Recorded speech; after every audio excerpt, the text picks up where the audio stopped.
Class 10-এর ভৌতবিজ্ঞানের 4 নম্বর অধ্যায় হচ্ছে তাপের ঘটনা। এই চ্যাপ্টার থেকে মাধ্যমিকের জন্য যে প্রশ্নগুলো খুব গুরুত্বপূর্ণ, আজ আমরা সেগুলো নিয়ে আলোচনা করব।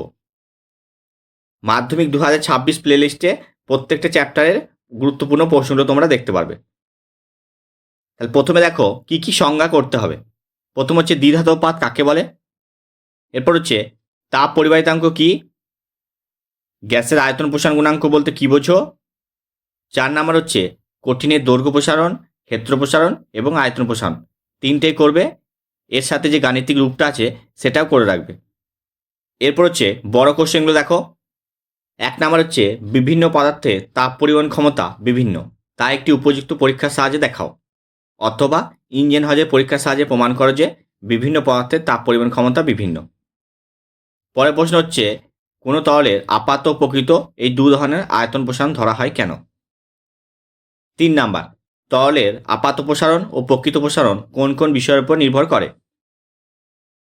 4 নাম্বার হচ্ছে তরলের প্রকৃত প্রসারণ গুণাঙ্ক এবং আপাত প্রসারণ গুণাঙ্কের মধ্যে সম্পর্ক লেখো। 5 নাম্বার দেখাও যে আদর্শ গ্যাসের ক্ষেত্রে আয়তন গুণাঙ্ক ও চাপ গুণাঙ্কের মান সমান হয়। 6 নাম্বার তাপ পরিবহন ও তড়িৎ পরিবহনের মধ্যে সাদৃশ্য লেখো। 7 নাম্বার কোনো পরিবাহী পদার্থের মধ্যে দিয়ে পরিবাহিত তাপের পরিমাণ কী কী বিষয়ের উপর নির্ভর করে এবং কিভাবে। উল্লেখিত নির্ভরশীলতার উপর ভিত্তি করে পরিবাহিত তাপের রাশিমালা এবং তাপ পরিবাহিতাঙ্কের রাশিমালা প্রতিষ্ঠা করো। এটা এই বছরের জন্য খুবই গুরুত্বপূর্ণ, তোমরা ভালো করে প্র্যাকটিস করবে। তারপর হচ্ছে তাপীয় রোধ ও তড়িৎ রোধের মধ্যে সাদৃশ্য লেখো। 9 নাম্বার তাপীয় রোধ ও তড়িৎ রোধের মধ্যে সম্পর্ক লেখো। এটাও কিন্তু এবছরের জন্য খুবই গুরুত্বপূর্ণ, ভালো করে করবে। 10 নাম্বার তামার দৈর্ঘ্য প্রসারণ গুণাঙ্ক 17 × 10⁻⁶ পার ডিগ্রি সেন্টিগ্রেড বলতে কি বোঝো, এই মান কেলভিন স্কেলেও একই থাকে কেন। 11 নাম্বার গ্যাসের 2 প্রকার প্রসারণ গুণাঙ্ক থাকে কেন, এদের মান কত হয়।